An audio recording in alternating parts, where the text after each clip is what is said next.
Olá, sejam todos muito bem-vindos a mais um vídeo nesse ambiente dopaminérgico.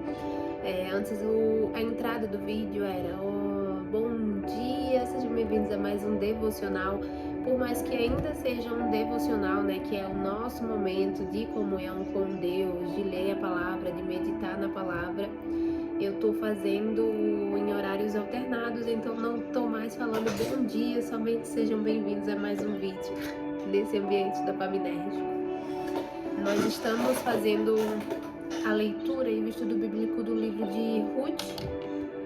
Não terminamos Êxodo, tá? Vamos voltar para lá em algum momento, mas é importante que a gente faça essa migração até para continuarmos envolvidos, continuarmos com a mesma vontade de ler, aprender a palavra de Jesus, a palavra de Deus.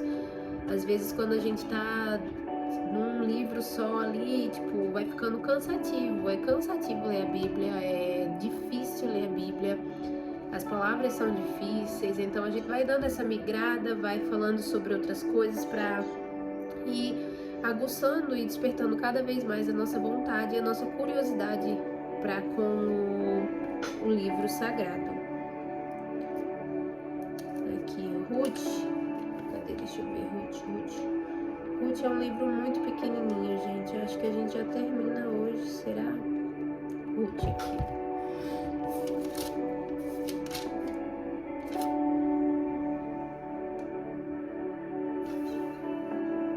Ruth, Boaz promete casar com Ruth. Eu acho que a gente já tinha lido essa parte.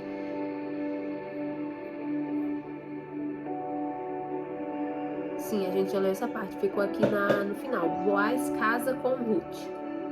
Boaz subiu à porta da cidade e assentou-se ali. Eis que o resgatador que Boaz havia falado ia passando. Eu já li essa parte.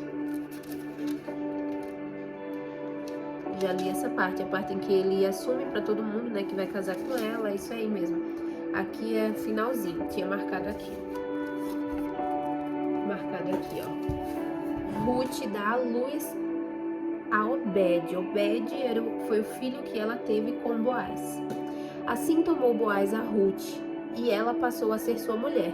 Coabitou com ela, e o Senhor lhe concedeu que concebesse e teve um filho. Olha só, coabitar na Bíblia, né, é uma palavra que aparece muitas vezes. Coabitar é o ato do relacionamento, da relação sexual entre o homem e a mulher. Na Bíblia ele está especificado como coabitar. Então aqui fala que Boaz e Ruth coabitaram e o Senhor lhe concedeu que ela concebesse. Então foi da vontade de Deus que ela tivesse um filho, que ela desse à luz a um filho de Boaz.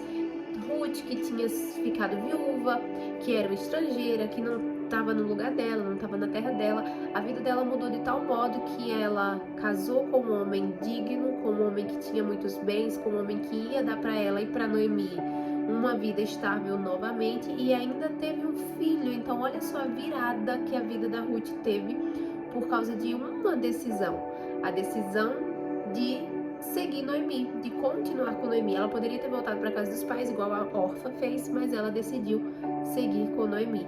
Então olha só como que Deus é um Deus de restauração, né? Como que Deus é um Deus de mudança, de transformação, de que tipo, não é tarde, nunca é tarde, não tem isso, é tarde, perdi tudo, não tem isso. Com Deus, ele é especialista em restaurar as coisas, ele é especialista em restauração, esse é o termo que define. Então Ruth, ela teve a vida dela restaurada, ela casou novamente, ela teve um filho.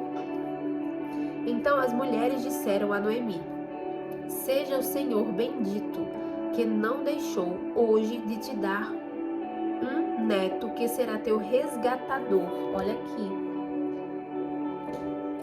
Vale lembrar que a Noemi, ela estava despedaçada. Ela perdeu o marido e os 2 filhos. E ela tinha como no coração dela a certeza de que era Deus que estava pesando a mão sobre ela, e que tinha sido da vontade de Deus, e tinha, porque tudo que acontece nessa terra é da vontade de Deus, é para honra e glória dele. A gente consegue entender na hora, a gente consegue entender no ano, a gente consegue entender em 10 anos, a gente não, o tempo é relativo, mas vai chegar um dia em que a gente vai entender o porquê da situação e glorificar o Senhor, porque aquela situação não foi para a morte, vamos dizer assim, foi para a honra e glória do Senhor. E as mulheres falaram, né? Bendito foi o Senhor, que não deixou de te dar um neto, que vai ser o teu resgatador, e seja afamado em Israel o nome deste. Ele será restaurador da tua vida e consolador da tua velhice, pois tua nora que te ama o deu à luz, e ela te é melhor do que 7 filhos. Cara, olha que incrível. A gente não sabe quem mais foi tocado por Deus com isso. Quem mais foi tocado por Deus com todo esse acontecimento? Ruth foi tocada? Extremamente. Ruth foi um instrumento. Noemi, nesse finalzinho aqui, né, nesse último texto, é como se todas as coisas tivessem acontecido por um propósito, e é por um propósito, sempre é, mas o propósito maior era que Noemi tivesse um consolador na velhice dela. Deus tirou o marido e os 2 filhos, mas Deus deu para ela uma nora que era melhor do que 7 filhos e um neto que seria consolador da velhice dela. Cara, isso é incrível. Noemi tomou o menino e pôs no regaço e entrou a cuidar dele. As vizinhas lhe deram nome, dizendo: a Noemi nasceu um filho, e lhe chamaram Obed. Este é o pai de Jessé, pai de Davi. São estas, pois, as gerações de Pérez. Pérez gerou Esrom, Esrom gerou Rão, Rão gerou Aminadab, Aminadab gerou Naasson, Naasson gerou Salmão, Salmão gerou a Boaz, Boaz gerou a Obed, Obed gerou a Jessé, Jessé gerou a Davi. Ainda tem isso, né, em toda essa história. Além de Ruth ter mudado completamente a vida dela, além dela ter encontrado destino, além dela ter encontrado um marido, além dela ter tido um filho, esse filho gerou um filho, que desse filho foi gerado o rei Davi. Ela não foi só uma mulher comum, ela foi a avó, a bisavó do rei Davi. Então olha como que todas as coisas estão sempre interligadas quando se trata de propósito, quando se trata da vontade de Deus. Esse destino estava traçado. Obviamente, se a Ruth tivesse tomado a decisão ali de voltar para casa, a gente não sabe como que se daria. Se seria uma outra pessoa que seria usada para dar para Noemi esse neto, que seria consolador da velhice dela, que seria o homem que iria gerar outro homem que iria gerar o rei Davi. Então, assim, os mistérios de Deus são coisas assim. A gente é pequeno demais para entender essas coisas, mas é um texto de muito aprendizado, é um texto de muita sabedoria, porque com uma atitude, com uma decisão, ela mudou todo o destino dela, não só dela, também da Noemi, não só da Noemi, também de uma nação, porque ela gerou um filho, que gerou outro, que gerou o rei Davi. Olha só o tanto de geração, tanto de coisa, tanto de pessoas que foi atingido por uma decisão da Ruth. Então, finalizamos o livro de Ruth. Vocês podem dizer que vocês já leram mais um livro da Bíblia. Vocês já leram Gênesis comigo. Vocês já leram Gênesis, vocês já leram Ruth, vocês estão lendo Êxodo. A gente vai ler Esther, que é um livrinho curto também, que vocês vão gostar. A gente vai ler João, a gente vai ler Efésios. Efésios também é um livrinho curto.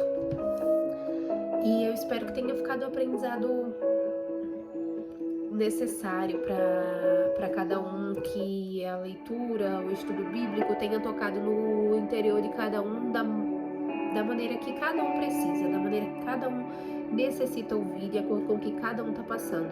Mas esse último texto é muito incrível. É muito incrível, porque é como se resumisse tudo, assim. A Ruth refez a vida, a Ruth, bisavó do rei Davi, viria a ser bisavó do rei Davi.